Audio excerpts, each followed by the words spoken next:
Salve, salve, primeiro ano, professor Everaldo de Sociologia. Espero que todos vocês estejam bem. Gente, estamos aí passando ainda, né, atravessando o nosso momento aí de isolamento social. E enquanto isso a gente vai tentando compartilhar um pouquinho aqui, né, e construir um pouquinho também de conhecimento. Para quem teve acesso ao material da aula passada, nós demos uma revisada sobre o conceito que é sociologia, é, os antecedentes e os marcantes da sociologia. Vocês fizeram, inclusive, algumas atividades sobre isso. Eu queria retomar um pouquinho esse conteúdo, mas para chegar onde? Para chegar em alguns nomes, né, que se destacaram e que foram, na verdade, os pioneiros, né, no surgimento dessa disciplina chamada sociologia. São nomes que vocês serão cobrados, né, lá na frente, nas avaliações, tipo Enem, vestibular, concursos, talvez, dependendo do concurso, pode ser que caia, e para o conhecimento de vida de vocês mesmos, tá bom? E também porque, na sequência, eu gostaria de trabalhar um pouquinho com vocês, dentro já desse contexto que nós estamos vivendo do coronavírus, a gente vai trabalhar também alguns assuntos que esse de hoje será um pouquinho de pré-requisito, né? Para vocês entenderem um pouquinho, tá bom? Então, vamos lá. Eu vou colocar aqui os slides para a gente dar uma repassada de novo, porque eu sei que esse início é um pouquinho complexo, e quando a gente for falar sobre ciência e senso comum, a gente vai precisar estar com essa base bem sólida. Então, eu vou dar uma outra recapitulada e a gente vai falar um pouquinho sobre os nomes que se destacaram aí como pioneiros no surgimento da sociologia. Tá ok? Vamos ver aqui um pouquinho o slide. Bem, os principais fatores históricos que influenciaram no surgimento da sociologia, nós já falamos sobre eles, só recapitulando um pouquinho, né? Quais foram esses acontecimentos que antecederam, né? Lembram? Eu pedi para vocês dessem uma lidinha no livro didático, os fatores que antecederam a sociologia. A gente começa desde aqueles um pouco mais antigos até aqueles que marcaram de forma mais direta o surgimento da sociologia, né? Então, vou dar uma passadinha aqui nos nomes, né? Tivemos aí o Renascimento cultural, que já vai ser já nessa transição quase da Idade Média para a Idade Moderna, ainda na Idade Média, né? Já quase na transição para a Idade Moderna, ainda não nasce ali a sociologia, mas já eram movimentos que iam quebrando um pouquinho com aquele sistema feudal e a gente já vai entrar quase que no processo mais de industrialização, que será o campo, né, fértil para o surgimento da sociologia.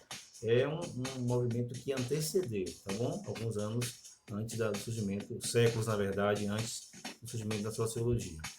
Tivemos aí também mercantilismo e capitalismo, né? Isso vem uma onda da Europa.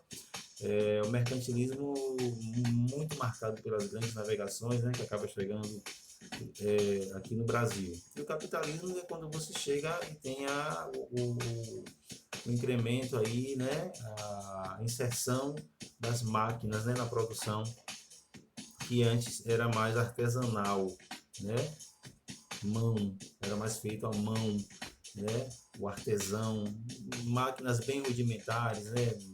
Mas agora você tem máquinas a vapor e mais à frente você tem também a adição da eletricidade, né, nas máquinas, né? Então o capitalismo é muito ligado à questão da máquina e você também tem a questão da mão de obra, né, que vai ganhar a característica da mão de obra assalariada. Você vai trocar a sua força de trabalho pelo capital, pelo dinheiro, né? E a pessoa que está te empregando, né, vai querer ter o maior lucro possível dentro disso aí. A gente vai se aprofundar um pouquinho nisso quando a gente falar sobre alguns pensadores como Marx, né, que não será o momento agora ainda, mas no futuro. Por isso que esse momento é muito importante como base para a gente entender lá na frente, tá bom?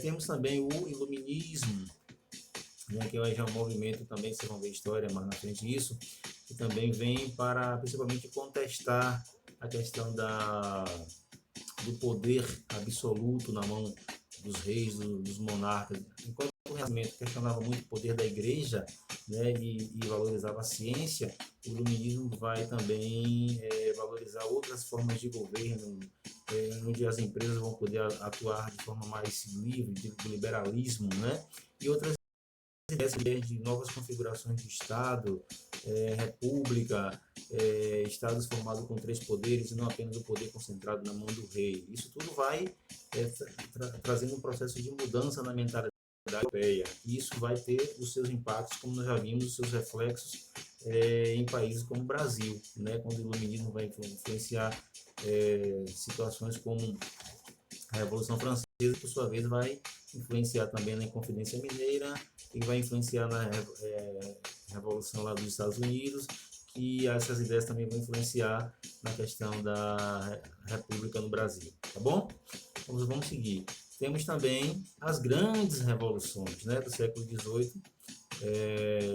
com destaque aqui para a Revolução Americana, que eu acabei de falar, que tem uma influência muito grande do iluminismo, e temos também a Revolução Francesa, né, que também tem uma influência muito grande do iluminismo, que vai aí ter uma mudança muito grande na configuração do Estado, né, dos governos, né, são revoluções muito inspiradas e conduzidas pela burguesia da época, tá bom?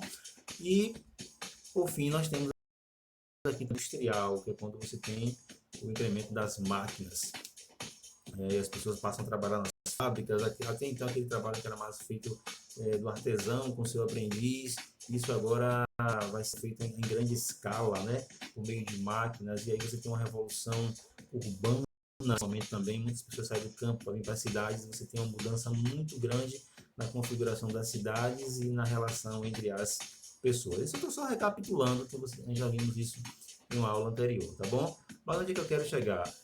Alguns pensadores foram responsáveis por exatamente ter esse insight, esse saque, né? Poxa, a sociedade está mudando demais, né? Muitas mudanças. Nós precisamos de uma área do conhecimento que possa estudar esses impactos que isso está causando na sociedade. E aí nós temos alguns nomes que foram os pioneiros. Temos aí o nome de Auguste Comte, né? Que vai ser o pai, né? Chamado de pai da sociologia, é aquele que vai pensar uma nova ciência para poder estudar essas questões sociais. A gente vai depois estudar, né, de forma mais aprofundar um pouquinho mais Auguste Comte, só quero agora que vocês tenham esse contato inicial com ele. Vocês vão ler também um pouquinho, capítulo 1. E nós temos também o Emile Durkheim, né? Emile Durkheim, na verdade, enquanto Comte é o pai considerado o pai da sociologia, Durkheim ele vai, na verdade, ser considerado o primeiro sociólogo, né? Ele que vai realmente organizar, sistematizar e dar à sociologia realmente uma cara de ciência, né? De ciência, tá bom? Então, esses dois nomes aí. Então, galera, vamos ficar aí ligado, né, nesses dois nomes. Demos aí essa revisada e nas próximas aulas a gente vai falar, normalmente retomar algumas ideias sobre Comte e Durkheim, e vamos tentar entrar aí nesses conceitos de ciência e senso comum, que também tem muito a ver com o momento que a gente está vivendo hoje, essa questão de segue a ciência, segue o senso comum, aquilo que cada um falou, e aí tem as fake news e um monte de coisa que está acontecendo aí no país e no mundo, tá bom?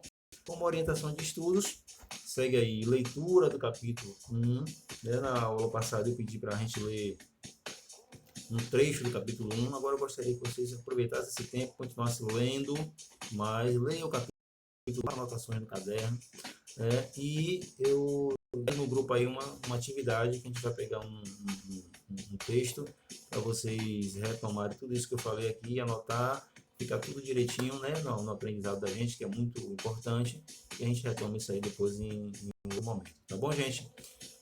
Muito obrigado aí a vocês, sigam se cuidando dos outros, e a gente se vê logo, tá bom? Beijão, tchau.